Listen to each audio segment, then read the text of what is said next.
একঘেয়েমিভাবে লুডুস রান্না ছেড়ে মাঝে মধ্যে একটু এদিক সেদিক করে বানিয়ে নিতে পারেন। ফ্রিজে যদি ডিম মাংস কিছুই না থাকে, শুধু এইভাবেই লুডুসটা বানিয়ে দেখুন, আপনার বাচ্চারা এবং সবাই পছন্দ করে খেয়ে নেবে। যাই হোক, শুরুতেই চুলায় একটা প্যান বসিয়ে দিয়েছি। প্যানটা গরম হয়ে আসলে এখানে আমি তেল অ্যাড করে দিয়েছি পরিমাণ মতো, সাথে আমি বড় সাইজের দুটো পেঁয়াজ কুচি অ্যাড করে দিয়েছি। তো পেঁয়াজটাকে একটুখানি ভেজেই এখানে অ্যাড করে দিচ্ছি কিছুটা কাঁচামরিচ কুচি।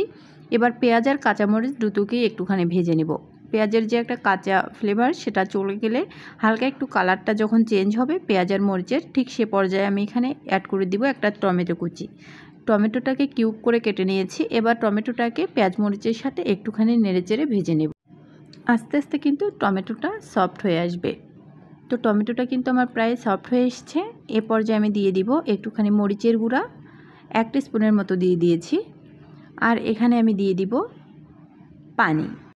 2 প্যাকেট লুডুসের জন্য এখানে আমি 2 কাপ পরিমাণ পানি ব্যবহার করব। তো শুরুতেই একটু পানি দিয়ে নেড়েচেড়ে তারপর আমি 2 কাপ পরিমাণ পানি দিয়ে দিচ্ছি। বেশি পানি দিলে কিন্তু আবার নরম হয়ে আসবে, এজন্য মেপে 2 কাপ পানি দিবেন। টমেটো সস দিয়ে দিচ্ছি 3 টেবিল চামচের মতো, আর সয়া সস দিয়ে দিচ্ছি 2 টেবিল চামচের মতো। একদিন এইভাবে রান্না করে দেখবেন। তারপর লুডুসের যে প্যাকেট মশলাটা আছে সেই মশলা 2 প্যাকেটই আমি দিয়ে দিচ্ছি। পানিটাও কিন্তু খুব ভালো করে বলক চলে এসছে। আর সব কিছু দেওয়ার পর একটুখানি নেড়েচেড়ে দিচ্ছি, স্বাদ মতো লবণ অ্যাড করে দিচ্ছি। আবারও খুব ভালো করে নেড়েচেড়ে মিক্স করে নিচ্ছি। এবার আমি লুডুস 2 প্যাকেট দিয়ে দিব। লুডুস 2 প্যাকেট দেওয়ার পর আমি ঢাকনা দিয়ে কিছুক্ষণ এটাকে রান্না করে নিব।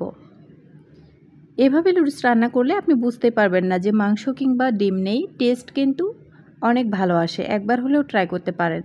আর বানানোটাও কিন্তু একদম ইজি, দেখতে পাচ্ছেন। আমার মাকে আমি দেখতাম মাঝে মাঝে, যদি ঘরে কোনো বাজার না থাকতো, একটু কিছু থাকলেই উনি সুন্দরভাবে এমন একটা কিছু বানিয়ে নিত, আমার বাবা বুঝতেই পারতো না।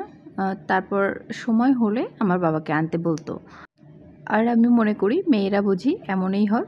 যাই হোক, কথা বলতে বলতে আমি কিন্তু ঢাকনাটা খুলে লুডুসটা একটুখানি নেড়েচেড়ে দিয়েছি। তো আর কিছুক্ষণ সময় লাগবে, পানিটা পুরোপুরি শুকিয়ে আসবে। তো এ পর্যায়ে চুলার আঁচটা মিডিয়াম লোতে রেখে রান্না করব। প্রথমে কিন্তু হাই হিটে রান্নাটা করে নিয়েছিলাম। যাই হোক, এখন কিন্তু পানিটা প্রায় শুকিয়ে আসছে। এখন আমি এখানে অ্যাড করে দিব 1 টিস্পুনের মতো চিনি। চিনিটা দিলে ঝাল মিষ্টির যে একটা ব্যালেন্স না, তাতে করে দুর্দান্ত একটা টেস্ট হয়। একবার হলেও দিয়ে দেখবেন এভাবে। তো চিনিটা দেওয়ার পর আবারও একটুখানি আমি নেড়েচেড়ে দিচ্ছি। যদিও এই খুন্তিগুলো দিয়ে খুব ভালোভাবে, বিশেষ করে নুডলসটা কেন যেন নাড়াচাড়া করতে আমার কাছে সমস্যা হয়। লাস্ট পর্যায়ে আরেকটু ধনিয়া পাতা অ্যাড করে দিলাম। ধনিয়া পাতাটা কিন্তু এখন প্রচুর পরিমাণে পাওয়া যায়, এজন্য ধনিয়া পাতাটা দেওয়ার চেষ্টা করবেন, খেতে কিন্তু খুব ভালো লাগবে।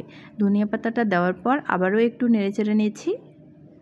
এখন চুলা থেকে আমি লুডুসটাকে নামিয়ে ফেলবো। একবার হলেও এভাবে ট্রাই করবেন। ডিম মাংস ছাড়া যে আপনি লুডুসটা রান্না করেছেন, যাকে খাওয়াবেন সে কিন্তু আপনার প্রশংসা অবশ্যই করবে। সে বলবে না যে কিছু ছাড়া রান্না করেছেন তাতে করে টেস্ট হয়নি। টেস্ট অবশ্যই হবে এইভাবে যদি রান্নাটা করে নিতে পারেন। পরিবেশন করে দেখিয়ে দিলাম। আর এতক্ষণ রেসিপিটা দেখার জন্য সবাইকে অসংখ্য ধন্যবাদ। ভালো থাকবেন, সুস্থ থাকবেন, নিজের যত্ন নেবেন। আল্লাহ হাফেজ।